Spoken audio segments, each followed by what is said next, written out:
என்னை பொறுத்த வரைக்கும் இது வந்து failure of the state government ஒரு பக்கம். அடுத்தது வந்து அரசியல் கட்சிகளும் அவங்கள வந்து இன்னும் கொஞ்சம் பொறுப்பாக நடந்துக்கணும். அடுத்தது பொதுமக்களும் பொறுப்பாக நடந்துக்கணும். அதுதான் சொல்லிட்டு நல்லா சூடா இருக்கும். பார்க்க தானே போறீங்க. இந்த கூட்டணி சம்பந்தமா, இந்த தேர்தல் சம்பந்தமா இன்னும் கொஞ்சம் விரைவில் ஒரு முடிவெடுப்போம், உங்களுக்கு தெரியப்படுத்தும். அது நேற்று கூட சொன்னேன். நான் அதில் நேற்று சொல்லியிருக்கேன். அதாவது இந்த கரூர் சம்பவத்தை உண்மையான செய்திகளை சொன்ன புதிய தலைமுறை தொலைக்காட்சியில் வந்து அரசு கேபிள்ல இருந்து நீக்கப்பட்டிருக்கிறது. நாங்கள் வன்மையாக கண்டிக்கின்றோம். இது கோழைத்தனமா நான் பார்க்கிறேன். இதே முதலமைச்சர் ஸ்டாலின் அவர்கள் 2018 அப்போ நடந்த ஒரு நிகழ்வுல அவரும் இதே தான் சொன்னார், இதே வார்த்தை தான் சொன்னார்.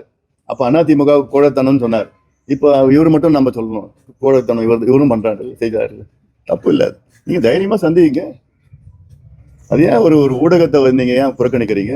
அக்டோபர் 5 முதல் உங்கள் ஜெயச்சந்திரன் இப்போது மிக பிரம்மாண்டமாக கீழ்கத்தளையில்.